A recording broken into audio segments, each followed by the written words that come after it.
Alors pourquoi j'ai accepté de témoigner? Tout simplement parce que on a l'impression que l'histoire se répète et que si l'on ne prend pas l'engagement de raconter ce qui a été, ce qui fut, de raconter cette histoire du génocide, eh bien on laisse place à l'amnésie, on laisse place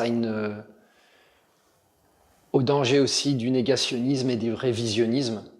Donc pour moi, la prise de parole est un engagement pour éviter que le génocide se reproduise un jour, en tout cas son processus.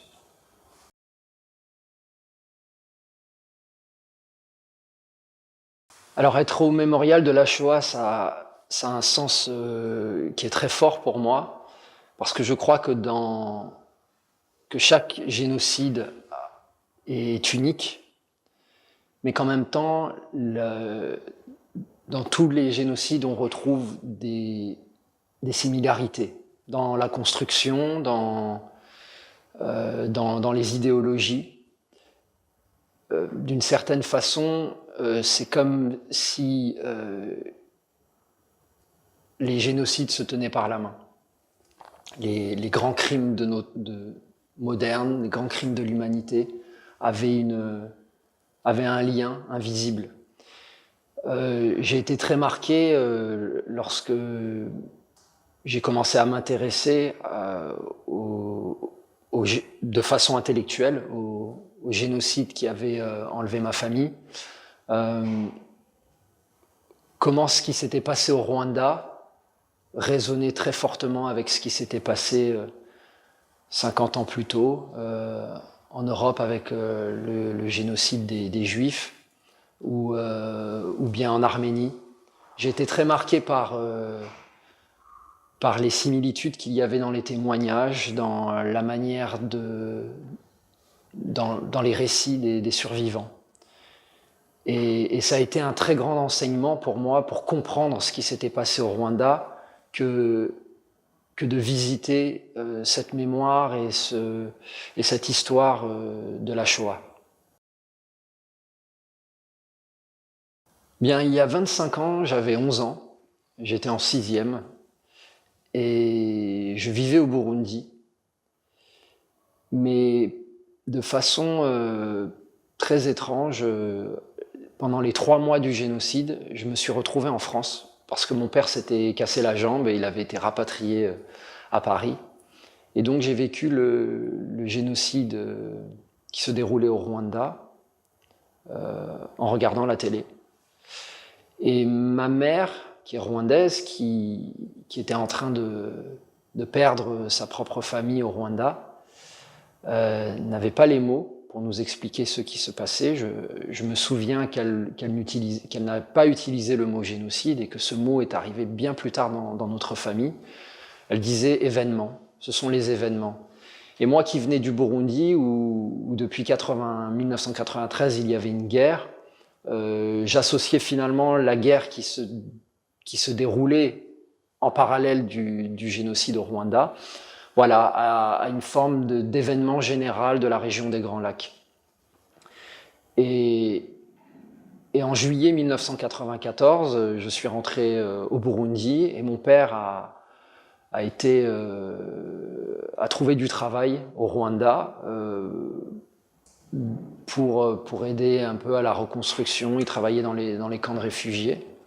Et donc j'ai vu le Rwanda en 1994, juste après le génocide, où ma famille également, qui était réfugiée au Burundi, est allée et retournée. Beaucoup de Tutsis sont retournés juste après le génocide pour reconstruire le pays. Et donc j'ai vu un pays qui n'était même plus un pays, qui était comme un immense champ de cadavres. Et c'est vrai qu'à ce moment-là, j'ai fait un rejet de cette culture-là, de cette identité rwandaise. Je me suis dit que je ne pouvais pas appartenir à cette histoire, parce qu'elle me répugnait. Et il a fallu, et aussi parce que je ne la comprenais pas, que je n'avais pas les mots, ni les mots des adultes, ni moi-même, les mots pour comprendre ce qu'il y avait en face de mes yeux. Et il a fallu attendre l'année 2000 pour me trouver face à une pièce de théâtre qui s'appelait Rwanda 94, qui avait été écrite par un collectif belge, le Groupe Off, une pièce fleuve de 5-6 heures et qui expliquait de la Genèse jusqu'à l'extermination ce qui s'était passé au Rwanda. Et là m'est apparu que ce qui s'était joué dans cette région-là n'était pas du tout une barbarie qui vivait à l'intérieur des hommes, comme si les hommes de cette région étaient forcément sauvages et forcément barbares, que tout ça avait été un mécanisme, une intelligence de la folie créée par différentes structures politiques, religieuses, médiatiques. Et à partir de là, je me suis réapproprié mon histoire en travaillant, en écrivant, en lisant, en chantant.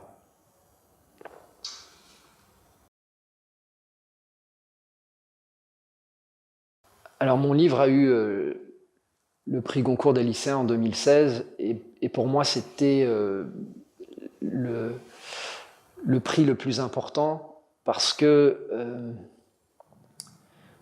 beaucoup de ces jeunes lycéens que j'ai rencontrés sont venus me voir en me disant « Grâce à votre livre, j'ai appris qu'il y avait eu un génocide au Rwanda et je n'étais pas au courant. » Et pour moi, c'était une parole qui était complètement hallucinante, aberrante de se dire que ce génocide si proche de nous, le dernier du XXe siècle, soit encore ignoré de tant de personnes et surtout de la jeunesse de ce pays qui a pourtant accès à toutes les informations. Donc je me suis surtout dit que pour construire la société de demain, il fallait continuer à prendre la parole et que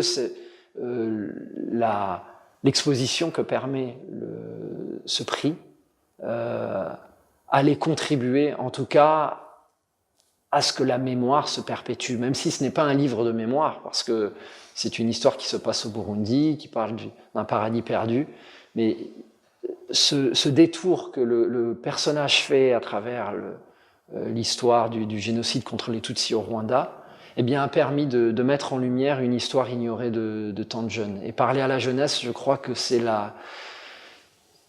parler à la jeunesse, c'est l'urgence absolue. C'est là que l'on construit la société. Ma génération a grandi avec cette histoire, elle a été intériorisée. Mais si on ne la transmet pas, elle finira par s'effacer ou bien par s'atténuer, par perdre de son importance. Alors la première fois que j'ai visité le mémorial de Kigali, à Gisozi, ça a été un moment très difficile. Je crois que le parcours est un parcours assez classique. On part des origines du Rwanda, de la colonisation, de la façon dont on a racialisé le peuple rwandais. Mais quand on arrive sur la partie purement du génocide, sur les 3 mois, j'ai d'abord été en colère par plusieurs choses, mais je me souviens de voir cet abandon de la communauté internationale, de voir des discours prononcés par certaines personnes qui étaient en poste. Je pense au discours de Roméo Dallaire, donc, qui était le commandant des casques bleus sur place, qui disait qu'avec 3000 hommes, il aurait pu arrêter le génocide, et que cela n'a pas été fait. J'ai d'abord eu une colère quasiment froide, de me dire que comment peut-on vivre dans un monde où nous avons des organisations qui existent pour ça, dans un monde où on a écrit des traités, on a écrit des déclarations universelles des droits de l'homme suite à l'extermination des Juifs d'Europe, et que rien n'a été fait. Et qu'il y a, en plus, non seulement rien n'a été fait, mais il y a eu un abandon, c'est-à-dire que les troupes de l'ONU étaient sur place et elles ont abandonné des femmes, des hommes, des enfants. Ensuite, bien sûr, de voir que mon pays, mon autre pays, la France, a également une implication dans cette atrocité. Ça m'a bouleversé. Et puis terminer ce parcours, parce que c'est un parcours, c'est vraiment un parcours, mais presque initiatique. Terminer ce parcours par ce qu'on appelle la salle des enfants, où on met d'un coup des visages, des noms, sur l'innocence bafouée. C'était ça m'a simplement, j'ai même pas je crois que j'ai pas de mots. Enfin, vous me demandez ce que j'en pense, mais je crois que j'ai pas de mots. C'est-à-dire que je suis sorti de là, je suis allé dans le jardin, dans ce jardin de la mémoire où 300 000 personnes reposent, dont ma famille, avec ce silence et puis Kigali au bout, sur l'autre colline, les quartiers. Et je me suis dit qu'on n'en finira jamais avec cette histoire, qu'on n'en finira pas. Et il ne faut pas prendre ça comme quelque chose de tragique. Au contraire, il faut accepter de regarder cette histoire en face. Souvent, les gens se disent « mais non, il faut passer à autre chose, il faut… la vie est ailleurs ». Bien sûr, la vie est ailleurs. Mais la vie est ailleurs si on continue de regarder cette histoire en face. Et on n'expliquera jamais le pourquoi. Pourquoi tout ça est arrivé, pourquoi un voisin a pris sa machette pour tuer une connaissance, un ami, un membre de sa famille, on ne comprendra jamais.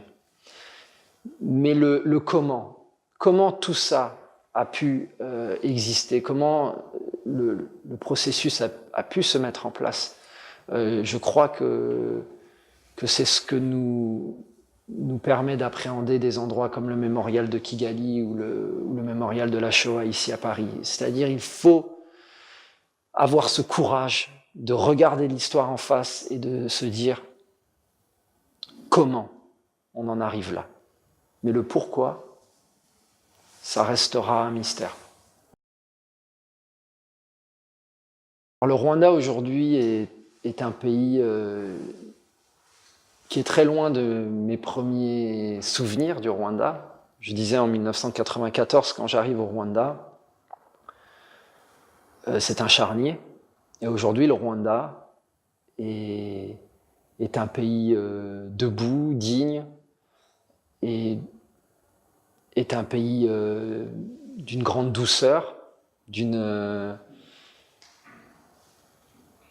mais qui cache un très grand traumatisme. Et ça, c'est mon rôle à moi d'artiste, d'essayer de mettre des mots sur ce silence qui est là, qui ne dit rien, parce que le génocide, c'est d'abord le silence qu'il laisse.